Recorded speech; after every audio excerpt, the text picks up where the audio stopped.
I'm sorry, yes, I'm here, Vincent. We got disconnected.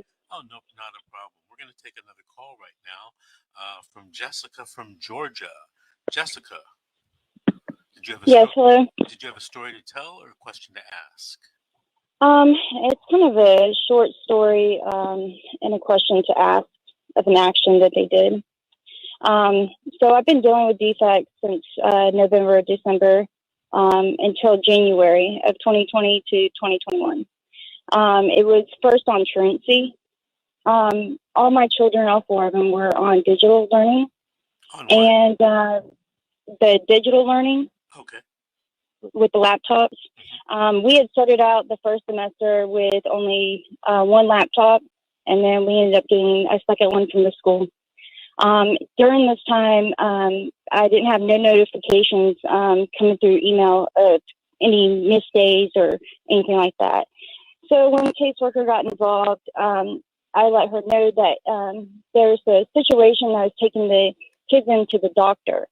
We had well water at our house, our rental house, and it seemed like the water had gotten hard, and it was like a skin irritation. But every time that I took them in, the kids started getting cramps in their legs and so forth. So I was taking them into the doctor to get them seen. Meanwhile, we changed our well water to county water as fast as we possibly could. But before that, we removed ourselves from the home because we didn't know what was going on with the symptoms. So the doctor said, let's do this. Let's remove them from, y'all get out of the home, and see if that makes a difference. So we did. And I think it was about 3 months from September to November. And as we got back into the home, the defects worker was asking for excuses. I handed them over. And she started noticing that it was negligence on the teachers for not changing the attendance online.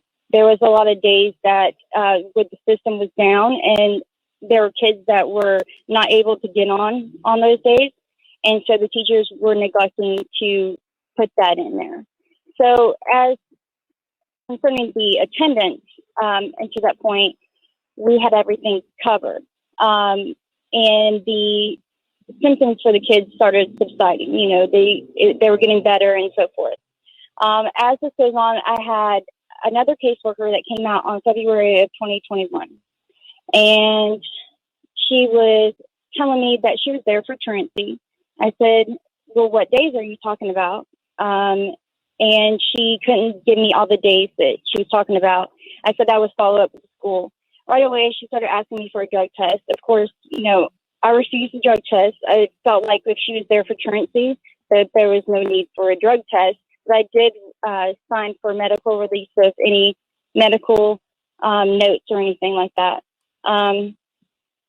Since then, February 2021 of this year until April is when I finally got a piece of paper for us to appear in court. And we went into court in June, and we were given it was actually through the Zoom meeting because of COVID. So we were given the applications for the court-appointed attorneys. And so we filled out for that. The very next court date, we had our attorneys. We showed up for court because it was actually switched from Zoom to in person. And we got there, and our attorneys had told us that we needed to take drug tests because somebody had said that we were on drugs. So we were more than happy to do that. We gave a hair follicle and a urine. Unfortunately, for some reason, there wasn't a female there for me to take a urine test. So I begged her for the male to take my hair. As the day went on, my ex-husband, which is the three oldest children, father, had came back positive for marijuana. And then mine and my spouse came back negative. But of course, mine wouldn't be able to come back negative until later on because they didn't have a female there for my urine. So meanwhile, my attorney said, well, we're leaving and all you have to do is sign a safety plan. We stayed around for another hour. My youngest is autistic, so she was there with us. And they asked us to go into a room and asked me to keep her out of the room. And the caseworker had told us that they were removing the children because of an allegation of saying that there was no power or water. I explained to her, there's no way. Even to the case before and the case in February where it was opened again, they had been out to my house. They had spoke to my children. They have seen my house. There wasn't no problem with no living situation. And they removed all the children. Because of this and how it went about, and my family being concerned that it was something that they were pulling from years ago. Back in 2000, I think it was 2011, I had gained custody of all 4 of my children. I do have a past use of drugs, and I have had, dealings with defects for probably 3 incidents from 10 years plus. Hey, Jessica. Back. Jessica, hold on, because Uh-huh. we are going to run out of time here. Did you Okay. want to get to the point of asking me a question? Yes. So the waiver, my new attorney said that they had signed a waiver. Our attorney signed a waiver to remove the children in a protective order. So my question is how could court-appointed attorneys sign a waiver without us knowing? We never even got to sign a safety plan.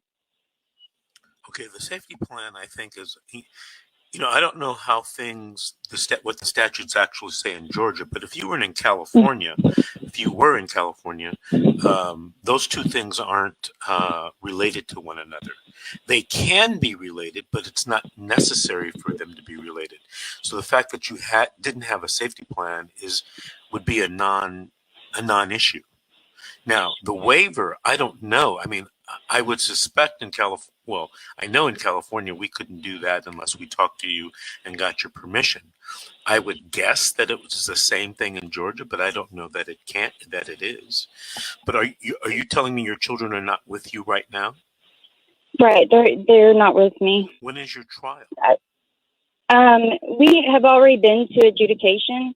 And you lost? And of course through adjudication hearing, we've already.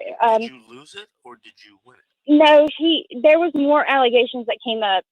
Them saying that they had the doctor there, which, so he was saying the things that were stacked against me.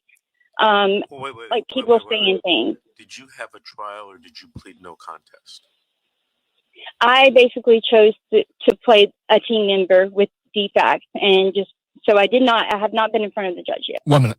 Okay, so Jessica, we're running out of time today, but I'm going to tell you something.